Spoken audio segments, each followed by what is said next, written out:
están, amigos? Bienvenidos a un programa más de la Estación de la Salud. Hoy tendremos al doctor Camilo López. Él es endocrinólogo y nos va a hablar del síndrome de ovarios poliquísticos. Recuerden seguirnos en nuestras cuentas de redes sociales, Facebook, Instagram y por supuesto en nuestro canal de YouTube. Estamos siendo retransmitidos todos los sábados a las 10 de la mañana por Radio Centro 101.3 FM. Bienvenido, doctor. Miller, adelante con la entrevista. Hola amigos, soy Miller Reynoso y estamos en un programa más de la Estación de la Salud. Como lo dijo nuestra querida productora Lorena, estamos con el doctor Camilo Estrella López. Con él vamos a hablar del síndrome de ovario poliquístico, no sin antes mencionar también que el doctor es profesor de medicina interna y endocrinología de la Universidad de Guayaquil, también es docente de pregrado y posgrado de la Universidad de Especialidades de Espíritu Santo, y a la vez el doctor ha hecho algunas publicaciones, varias publicaciones en revistas médicas tanto nacionales como internacionales, con énfasis en enfermedades tiroideas y cáncer de tiroides. Doctor Camilo, bienvenido. Gracias, Miller. Una vez más agradecido con usted y con Lorena y Hernán por invitarme a este segmento para compartir un poquito más de conocimientos y llevarlos a la comunidad. Gracias. Doctor, ¿qué es el síndrome de ovario poliquístico? El síndrome de ovario poliquístico es una manifestación de varios signos y síntomas. Eso es un síndrome, ¿no? Es la presencia de una elevación de lo que se llama andrógenos en sangre en una mujer, ¿verdad? Que puede manifestarse como síntomas diferentes en ella, por ejemplo, un exceso de vello, falta de ovulación, infertilidad, y eso por un lado. Y por otro lado también pueden ocurrir las propias alteraciones metabólicas que se asocian al síndrome de ovario poliquístico, entre las cuales pues obviamente pueden estar niveles de azúcar elevados, sobrepeso, obesidad, diabetes. Estas cuestiones pueden ocurrir en estas pacientes. Y un tercer componente del síndrome de ovario poliquístico es la falta de ovulación de forma crónica en una mujer que ocurre en el tiempo, ¿no? Y que lo define al síndrome. Una cosa es un síndrome de ovario poliquístico y otra cosa es presencia de quistes ováricos, que son dos cosas totalmente distintas, en donde ciertamente existen cosas muy puntuales que los diferencian. Doctor, nombraba usted que habían algunas causas para este tipo de síndrome. ¿Alguna enfermedad en específico que también pueda causar este tipo de síndrome? Porque usted decía la diabetes, ¿alguna otra adicional? Dice, tienes esta enfermedad y puedes llegar a esto. El síndrome se asocia mucho a la obesidad. A la obesidad. La obesidad en mujeres puede causar este tipo de alteraciones porque crea señales indiferentes desde el centro regulador hormonal, que es el hipotálamo hipófisis, hacia el ovario. Entonces el ovario pues no cicla, si no se produce ese ciclo normal de una fase estrogénica a una fase progestágena. Por lo tanto, la mujer entra en periodos de alteraciones menstruales, ¿sí? ¿Cuáles son esas alteraciones menstruales? Baches menstruales, un mes sí, un mes no, varios periodos de meses sin menstruar o años sin menstruar, y lo que es más problemático, la infertilidad. Pero generalmente esto se asocia a sobrepeso y obesidad. Doctor, ¿qué tan grave puede llegar a ser este síndrome?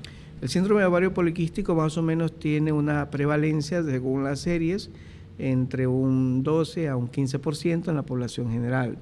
Se asocia mucho a obesidad y por ende la obesidad es ciertamente prevalente, o sea que estamos hablando incluso mayor prevalencia considerando la presencia de obesidad. Este trastorno generalmente se da en mujeres jóvenes, ¿sí? O sea, desde la adolescencia incluso hasta la adultez. Por lo tanto, su determinación o su diagnóstico debe ser importante porque afecta o impacta mucho en mujeres que no pueden lograr un embarazo de forma adecuada o mujeres que sufren con mucha frecuencia de trastornos menstruales. Doctor, ¿Hay alguna apariencia o algunas connotaciones físicas de la persona, en este caso de la mujer, que llegue a sufrir del síndrome de ovario poliquístico? Que se note, esta persona puede estar sufriendo de esto porque se ve así. Sí, existe un aspecto, lo que en medicina llamamos un fenotipo. Fenotipo es como el aspecto de una persona, ¿sí? Por ejemplo, un fenotipo magro, aquel delgado, ¿verdad? Un fenotipo pícnico, gordo, por ejemplo, ¿sí? Entonces, en su mayoría, las pacientes afectadas de síndrome de ovario poliquístico tienen un fenotipo de sobrepeso y obesidad, por un lado. Por otro lado, existen ciertas manifestaciones de exceso de andrógenos, como tal, por ejemplo, sobrecrecimiento de acné, por ejemplo, a un acné inusual, por ejemplo, ciertas entradas o pérdida de cabello en el cuero cabelludo, ¿verdad? O parches o parches en cabello, o sea, se cae el cabello ciertamente. Puede haber un excesivo vello que en unas mujeres se llama hirsutismo, ¿no? Que el hirsutismo corresponde a la presencia de vello de características y de distribución femenina en una mujer, de características y de distribución masculina en una mujer. Entonces, estos vellos tienden a ser ensortijados, gruesos, ¿verdad? Y esta pilosidad exagerada. Normalmente podemos ver, según el tipo de persona, que hay mujeres más velludas que otras, pero eso puede ser una pilosidad de tipo racial. Sin embargo, en el síndrome de ovario poliquístico, estas características de vello excesivo adoptan el concepto de hirsutismo, o sea, un vello de características y de distribución masculina en una mujer. El acné o a veces entradas importantes o pérdida de cabello, ¿sí? Y los trastornos menstruales, que eso generalmente lo vemos en la consulta, más las pruebas o alteraciones bioquímicas que pueden estar presentes, o sea, azúcar elevada, diabetes, niveles altos de grasas. Eso es en términos generales, Miller, ¿no? Pero asimismo hay un fenotipo, una expresión que es mujeres que son totalmente delgadas, ¿sí? Y que tienen estos trastornos menstruales, infertilidad. O sea, es como una expresión diferente del común, pero puede ocurrir. Eso es un fenotipo normal que se llama. Un síndrome de ovario poliquístico, pero con fenotipo normal. Doctor López, si una mujer ya ha tenido hijos, ¿puede después de esto sufrir de síndrome de ovario poliquístico o ya no? Sí, la posibilidad existe.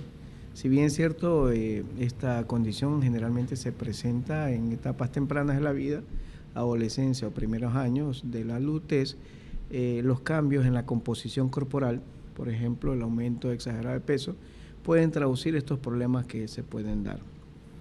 Es que la obesidad le impone una especie de freno al ovario, lo vuelve como rígido, no cicla, y por lo tanto, al no ciclar, entiéndase como ciclar se refiere a los típicos periodos que tiene la mujer, o sea, menstrua, viene el periodo fértil, vuelve a menstruar, ¿verdad? Entonces, ese continuo vaivén, ese va y viene de esos dos periodos se detiene. Entonces la mujer no menstrua y pasan meses, a veces 6 meses, hasta años, a veces sin menstruar. Entonces, estos cambios en la composición corporal en el tiempo pueden originar un síndrome de ovario poliquístico, incluso después de haber dado luz. Y a veces ahí se transforma en algo como una condición problemática, porque muchas mujeres tuvieron su hijo y ya no pudieron quedar embarazadas nuevamente. Entonces, obviamente eso en pareja le va a ser un problema porque no pueden embarazar, o sea, una causa de infertilidad también secundaria. Doctor López, ¿cómo se cura este tipo de síndrome? Ya, siempre, Miller, hay que tener, por decirlo así, la película o el diagnóstico bien claro, ¿no? Yo siempre he insistido y le he dicho a mis alumnos que una cosa es la presencia de quistes ováricos o ovarios poliquísticos y otra cosa es el síndrome de ovario poliquístico. Ovarios poliquísticos pueden existir a cualquier edad, ¿verdad? Y sin tener una condición asociada, ¿sí? El síndrome de ovario poliquístico es una entidad establecida donde cursan elevación de ciertas hormonas con actividad masculina en una mujer, la falta de ovulación o presencia de ovulación crónica en el tiempo y obviamente el hallazgo, que a veces se da o no se da, de la presencia de quistes ováricos, que generalmente estamos hablando entre unos 12 a 15 con un tamaño más o menos de alrededor de 2 a 4 milímetros o por encima de estos valores y que se pueden determinar mediante una ecografía. Por lo tanto, el diagnóstico se basa en la determinación del exceso de andrógenos y también, entre otras cosas, la demostración o la evidencia de que esta paciente no tiene una ovulación en el tiempo que se puede determinar de forma directa o indirecta mediante algunas determinaciones hormonales. Y por último, la ayuda de imágenes que se llama, ¿no? O sea, una ecografía pélvica o de preferencia una ecografía endovaginal. La determinación de las hormonas depende del periodo del ciclo menstrual, si es que una mujer de pronto tiene un ciclo menstrual que se da todos los meses. Por ejemplo, ¿no? Nosotros determinamos los niveles de andrógenos. Estos andrógenos hablan de testosterona, androstenodiona, dihidroepiandrosterona, y estos deben de medirse en la primera fase del ciclo menstrual, considerando que un ciclo menstrual en una mujer tiene 28 días, ¿verdad? 14 y 14, ¿no? La primera es la fase estrogénica y la segunda es la fase progestágena. Entonces estos andrógenos deben medirse en la fase inicial, la fase estro, para evitar medirlas en la fase donde normalmente son más altos, ¿sí? Entonces se miden los andrógenos, como les mencionaba, en esta fase, ¿no? Por lo general nosotros lo medimos entre el tercero y el quinto día del ciclo. ¿Qué quiere decir? Se le indica a la paciente que menstrua, siendo el primer día de la menstruación, el primer día del ciclo, y que se mida estos valores de hormonas, de andrógenos, al tercero o entre el tercero y el quinto día. Con eso podemos verificar un nivel adecuado de andrógenos y considerar una elevación franca de estos, por un lado. Por otro lado, existen ciertos parámetros ya un poco más especiales, como es la globulina transportadora de hormonas sexuales, que eso también se lo mide en ese periodo. Para determinar la falta de ovulación, pues un método sencillo, directo, es la determinación de los niveles de progesterona que deben darse al día 21 del ciclo, ¿sí? Como le decía hace un momento, pues se le indica a la paciente que cuente desde el primer día de sangrado, que es el primer día de ciclo. Entonces, al día 21 del ciclo va contando y se mide progesterona. Los niveles bajos de progesterona indican ausencia de ovulación. Nivel alto, obviamente, ovulación. Habrá periodos en que ovule o no ovule. Pero el síndrome ovario poliquístico básicamente es una anovulación crónica. O sea, no ovula en el tiempo. No ovula en el tiempo. Sí, y es por eso que se produce la infertilidad. Eso en términos de la parte hormonal, que siempre debe ser guiada dependiendo del ciclo. Ahora a veces hay mujeres que no ovulan en meses, o mejor dicho, que no tienen ciclos en meses, y usted no sabe cómo cogerlos. Entonces ahí lo puede determinar en cualquier momento, en cualquier día, ¿sí? Entonces, ¿por qué? Porque no está ovulando, o crear un ciclo, que se puede inducir un ciclo menstrual mediante la administración de ciertos agentes progestágenos, que se llama, que se le da a una mujer para provocar un ciclo menstrual, que eso también se puede hacer. Eso por un lado, eso en la parte hormonal. De ahí viene la parte, como les decía, la parte de imágenes, que nos ayuda mucho, una ecografía pélvica, una ecografía endovaginal, para determinar la presencia, número y tamaño de quistes ováricos. ¿Sí? Es un dato secundario porque a veces encuentra, a veces no encuentra, y eso no certifica o excluye un diagnóstico, ¿sí? Lo que certifica e incluye el diagnóstico es la anovulación crónica y la elevación de los andrógenos, manifestado con síntomas de androgenismo en una mujer, como lo mencionaba al principio de la entrevista. el exceso de vello, áreas de pérdida de cabello que se llama alopecia o alopecia, ¿sí? Y de ciertas alteraciones de distribución del vello, ¿sí? Eso por un lado. Existen también otros métodos en los cuales uno puede identificar esta cuestión, ¿no? Que es la historia clínica y obviamente el examen físico de la paciente. En términos de tratamiento, ¿verdad? En términos de tratamiento hay dos, o se puede dividir el tratamiento en dos partes, ¿verdad? Por ejemplo, en aquellas mujeres que no desean fertilidad, pero viven un problema con los ciclos menstruales. Usted sabe que las mujeres no menstruan un mes y ya se ponen inquietas, se incomodan, porque es parte de su feminidad, ¿no?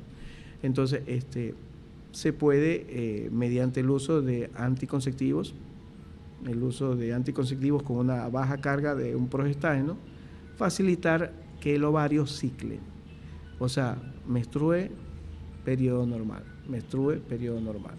Entonces eso se llama el tratamiento de la regularidad menstrual, ¿sí? Eso por un lado. Ahora, existe el otro enfoque del tratamiento, es en el cual hay que regularizar el ciclo menstrual y lograr que la mujer ovule en aquellas que desean fertilidad. Entonces, para esto podemos utilizar reguladores menstruales sin potencia anticonceptiva, ¿sí? Reguladores menstruales sin potencia anticonceptiva, los cuales lo que hacen es regularizar el ciclo, ¿verdad?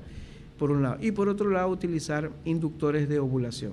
Los inductores de ovulación que pueden facilitar la ovulación en aquella mujer que no tiene una ovulación normal. Esos son los inductores, que puede ser el clomifeno, ¿no? Que normalmente se utiliza. Se utiliza en estos casos. Ya, y eso es el término hormonal, y ahí viene la parte metabólica, que es importantísima, ¿no?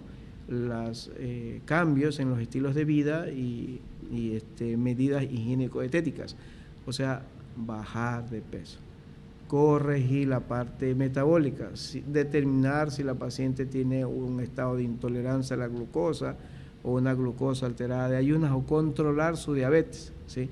Entonces, o controlar las grasas que pueden estar presentes elevadas. Entonces, en ese contexto tiene dos enfoques de tratamiento, que es la parte, por decir, hormonal, ginecológica, por decirlo así, y el otro es la parte metabólica, ¿no? Entonces, tanto ya sea como regularización del ciclo menstrual o regularización del ciclo menstrual con estímulo de la ovulación. Y ahí es donde muchos ginecólogos dan metformina incluso, ¿sí? Este antidiabético que es muy popular, la metformina, ¿no? Entonces lo utilizan para tratar de reducir la resistencia a la insulina que puede darse en estas pacientes. Por eso es que a veces cuando uno utiliza inductores de la ovulación y metformina, puede aumentar las tasas de ovulación. Sí, pero en aquella paciente que quiere fertilidad. Que quiere, claro, tener hijos. Doctor, ¿qué consejos le da a nuestros seguidores, a todas nuestras radioescuchas, con respecto al síndrome de ovario poliquístico? Al ser una patología frecuente en el medio, en la adolescencia temprana y en periodos tempranos también de la vida, o sea, porque se da en mujeres jóvenes, es una correcta identificación de los factores de riesgo que pueden originar un síndrome de ovario poliquístico, o sea, sobrepeso, obesidad, una falta de ejercicio, o sea, sedentarismo excesivo. Entonces, esas condiciones van a ayudar a prevenir el desarrollo de estas condiciones que son bastante comunes en las mujeres, ¿sí? O sea, ir a la corrección de los hábitos y estilos de vida con medidas higiénico-dietéticas. Una vez establecido en firme el diagnóstico, un adecuado soporte con la parte médica, ya sea con el endocrinólogo o el ginecólogo que maneja fertilidad, por ejemplo, ¿sí?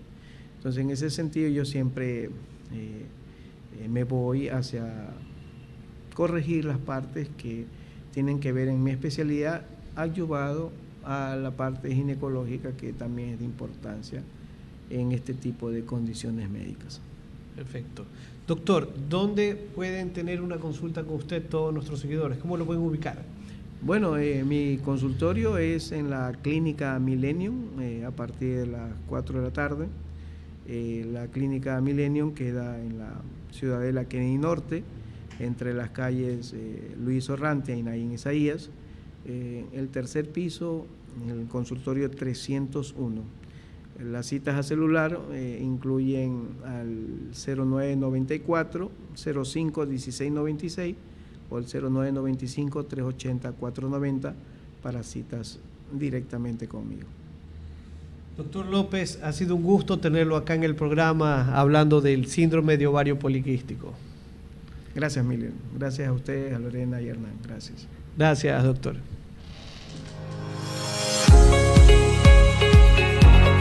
Ahora vamos con los tips de la salud que tienen que ver con la prevención del síndrome de ovarios poliquísticos. Mantener un peso saludable. Bajar de peso puede reducir los niveles de insulina y andrógenos. Esta pérdida de peso también puede restablecer la ovulación. Reducir el consumo de carbohidratos. Las dietas con alto contenido de carbohidratos pueden hacer que los niveles de insulina aumenten. Hacer actividad física. El ejercicio ayuda a reducir los niveles de glucosa en la sangre. Si tienes el síndrome de ovario poliquístico, aumentar la actividad física diaria pueden tratar o incluso prevenir la resistencia de la insulina. Siempre mantén un contacto constante con tu médico de cabecera para prevenir cualquier anomalía que tenga que ver con tu organismo. Estos han sido los tips de la salud de este sábado. Agradecemos al doctor Camilo López. Él es endocrinólogo que nos habló del síndrome de ovario poliquístico. Recuerden seguirnos en nuestras cuentas de redes sociales, Facebook, Instagram y en nuestro canal de YouTube, @laestaciononline. Recuerden también que estamos siendo retransmitidos todos los sábados a las 10 de la mañana por Radio Centro 101.3 FM. Para comentarios y sugerencias a nuestro WhatsApp 0999 50 28 41. Nos vemos en una próxima emisión aquí en la Estación de la Salud. Un fuerte abrazo para todos ustedes.